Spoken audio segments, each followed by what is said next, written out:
Yes, nandito ako ngayon sa Pisto sa pangalawang project namin. Ito na yung update. Yun, nakapagbakod na rin sa palibot. Yun, ito gigrills to. Babanatan ko ito sa Lunes dahil ito ang nangyari ko ngayon. Yung gate, yan. Parehas ito sa pistry, parehas din ang forma ng gate. Isa na naman ang dito, ang design ng gate at saka grills. Katulad yung tapos na yan, oh. Yan. Isa lang yan. Kahit anong model ng bahay, isang design lang ng gate yan. Yan ang lahat yan. Simple lang. Pero matibay yan. Okay. Ito dito, yan. Kasi kanto ito eh.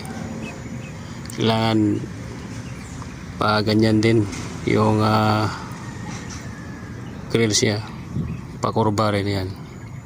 Pero yung tatlo na yon hindi pa sigurado kung gagalawin ba yan o i-grills pa yan doon. Under requisition pa. Dahil kung i-grills talagang babagbakin yan. Wala pa, under requisition pa. Sa ngayon ito muna banatan ko sa Lunes yan. Ito. Yan. May tatlong kurba, tatlong expand na kurba eh. Ito yun. Straight na to rito eh. 16mm na kuhan na square bar ang gamit. Pero talagang makapal yan, matibay. Ayan na, nagawa ko na yung apat sa Lunes. Poste na lang patayo, vertical lang kulang sa kalagyan ng mga members. Okay, umpisa na rin ng ng plastering dyan sa loob. Siguro nasa hindi matapos na taon na to. Mayayari na ito. Mayroon pa kasing septic yan eh. O kaya may septic yan. Septic tank. Medyo pa at saka papatagin pa yan. Sloping kasi ito eh. Mababa rito yan. Okay.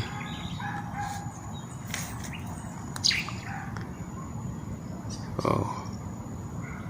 Ay yung ibang company naman yun. Yan. Hindi ba rin yung model ng bahay nila.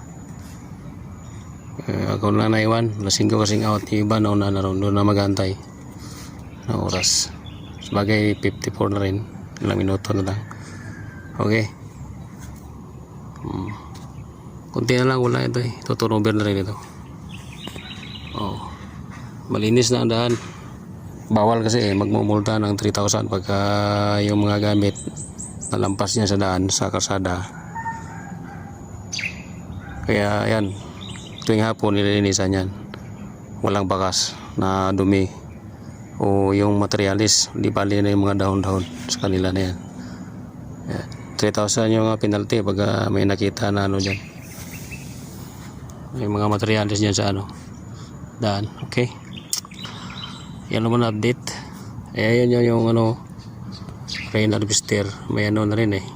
Yan, may abang na ng yan, may abang na tawag nito pump na yan, binaon. Ay yung rain harvester, ibig sabihin nyo yung mga tinulo doon sa alulod doon sa taas. Diretso na yan dito kasi may kanal yan palibot eh. Yan. May tangke dyan na yung pinakita ko nung nakaraan. May tangke dyan na binaon, dalawang drum na malalaki dyan.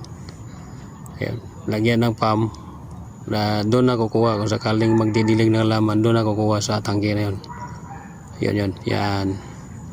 So hindi na kailangan magagastos pa ng saan ang gagaling yung tubig. Magmimitro yan na. Pandarin lang yan, ipandiligan na. Okay, yan yung yung tubig na yung galing sa lulod, sa gutter. Wala naman gutter, galing yan doon sa bubong. Kasi walang gutter yung bubong namin eh, walang mga gutter yan. Diretso yun sinasalo na nalagyan niya ng pagulo yung camera ko kasuri. Nalagyan ng kanal dito, yung diretso mismo nung tulo nung bubong na yun.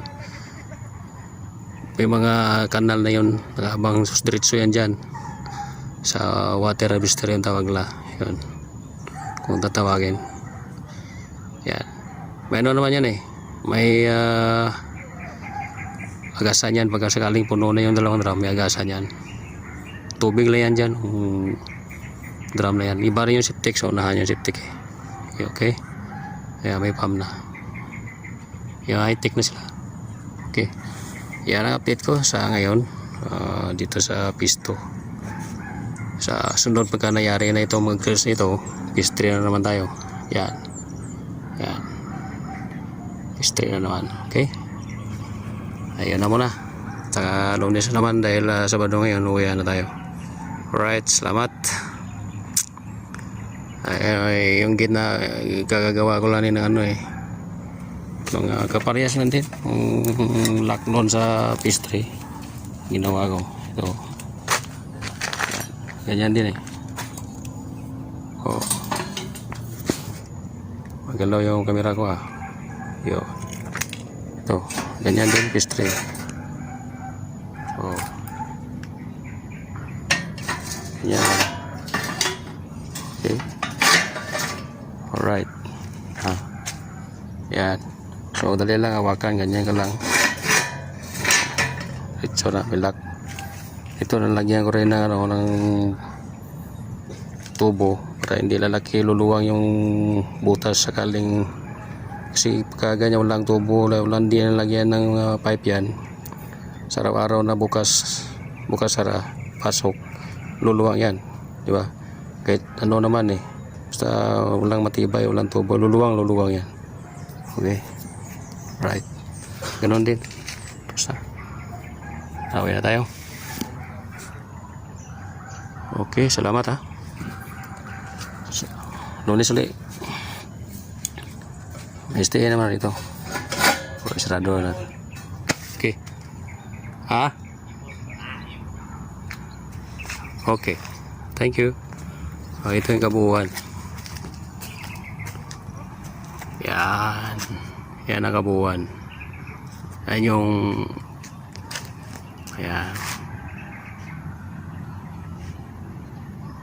Dapat mangyari. Okay. Ayan ang kabuuan. Basurahan yan dyan. Yan yung luwang na basurahan yan dyan. Okay. Ayan na. Okay na tayo.